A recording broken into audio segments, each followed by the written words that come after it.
Isarona sady anao tompoko lasy tompoko vavy tsy misaraka fahita lavitra matv ao anatin'izao fotoana ny fampalalam-baovao zao manolotra ny arabainy keo ary manasanao anaraka ny fampalalam-baovao hatramin'ny farany akoatra ny fanamariana ny fankalazana ny fetin'ny asa tamin'ity androndroany ity dia isan'ny hoentina amintsika ihany koa ny dia izay tanterahan'ny premier ministre lehibe ny gouvernemanta any Morondavandry amin'izao fotoana izao ny zava-misy ara-politika nisan'izany ny fanambarana izay hoentin'ny HVM akoatra izay dia misy ihany koa ny vaovao sosialy samihafa Mandia volana vaovao sika amin'izao fotoana izao raha eo amin'ny sehatra politika no jerena vanim-potoana lehibe izany ho an'ny eo anivony lapan'ny antemineram-pirenena satria dia amin'ity volana mety no hanatanterahana ny fivoriana ara-potoana eo anivony parlemantera.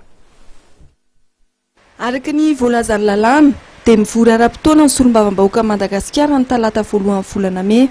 Izany hoe ny talata 9 May ho avy izao no hanombohan'izay fivoriana ara-potoana ny antemineram-pirenena izay. Meloa izay fivoriana izay anisan'ny andrasan'ny parlemanta ny hevitra fitsarana avy momba lalam-pandrenana ny momba ny fitsipika anatin'ny antemineram-pirenena. Raha ny tombatombana dia mety tsy azo heverina intsony ny isian'ny fivoriana tsy ara-potoana melohan'ny talata ary efa miomana amin'ny fiatrehana ny fivoriana ara-potoana manomboka ny herinandro avy izao ny parlemantera. Raha ny lojika dia asa maro ny andro solombavam-bahoaka amin'ny fivoriana tsy ara-potoana io. Heverina fa ao anatin'io fivoriana ara-potoana io no hanatotosana ny fifidianana ny bromahatry ny antemineram-pirenena. Fifidianana izay mbola miankina amin'ny valiten'ny HCC.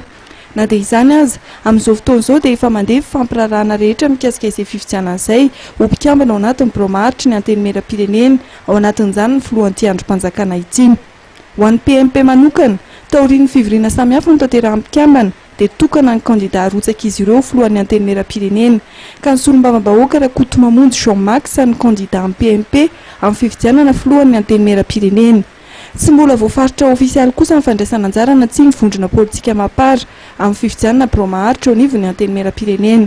Raha ny fomande dia mety faninana amin'ny Andriamatoa Jean-Max Rakoto Mamonjy Iary John Randriary Malala raha toka tsy mirotsaka kosa Ramatoa Kristina Razanamasoa izay filohan'ny antemineram-pirenena amin'izao fotoana izao. Akoatra ny fifidianana amin'ny bromahatry anisan'ny tanterahana amin'ity volana mety ihany koa ny fanolorana eo anatrehan'ny solombavam-bahoaka ny programan'asan'ny gouvernemanta entina mpandrosoana amin'ny firenena.